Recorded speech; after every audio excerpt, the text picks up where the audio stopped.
Gentlemen, wanted to open up the series on shadow work with sort of an introduction into what it is, shadow work, and what they usually refer to as the dark parts of the personality.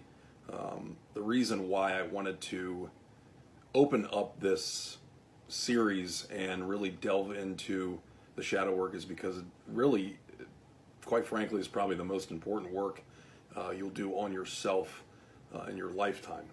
The reason why it's so important is because a lot of people tend to suppress it, tend to not want to deal with it. And as a result of that, it stays in the unconscious and it keeps buried in the unconscious. And that usually is when depression will ensue and feelings of self-loathing. Now, generally with something like study and specifically the work through the shadow, we find that it's these psychological terms were sort of coined by people in the past that wanted to sort of put a clinical name on something that was, in their estimation, present, but you weren't necessarily aware of it. And essentially, it's as we understand it, it's something we can't see in ourselves. So it is the dark side, if you will, of the personality, and the side that we tend to not want to work on as often. And because of that, the tendency when we do suppress it is to let those feelings of the negative emotions that deal with the shadow work, like greed, envy, selfishness, and the sort of emotions that are related to sort of the negative side. Now, there are positive sides to the shadow, and we'll delve into those later, but I wanted to make sure that we hit on the negative aspects of the shadow first. It's also important to remember that the shadow is what we sort of deny in ourselves, what we perceive as inferior or evil or unacceptable about ourselves. And it's essentially the disowned self. And it represents a part of us that we no longer claim to be our own. It sticks around, though. It's still around us.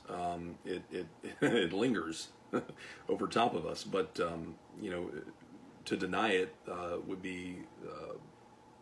be smart. You cannot get rid of the shadow. So in essence, it becomes part of you, and confronting it and working with it is what the goal in the shadow work is to do. And for the most part, I think when people are doing a lot of the work with the shadow, it's would be a normally smart thing to use these types of opportunities to explore the shadow. It can be a really challenging process, but when you do explore it, it can lead to greater authenticity, to creativity, to personal awakening, and much more introspection, to the point where eventually, you're in a better place as far as maturity into adulthood. And before we understand what adulthood actually is, we have to understand that the shadow is actually born in these young, childlike years. We're born with all the great qualities of kindness and love and generosity. But at the same time, we have the other side where we are expressing anger and selfishness and greed as children as well. So we have to understand the law of polarity exists on this plane, and that there's going to be a light and dark in all aspects. And most importantly, in this situation that I'm talking about, light and dark aspects in the psyche. The New Age movement tends to not believe this and wants you to think that everything is love and light. And this is where a lot of people go haywire, and this is why a lot of people get trapped into some of these gurus and people that supposedly know about trying to improve your life and only thinking of happy vibes and things like that, which a lot of us that are in this group are fully aware that that's not the case. We have to confront the dark parts of ourselves in order to advance. And when I just talked about maturity, it's amazing what we perceive as maturity and what is actually maturity, adulthood.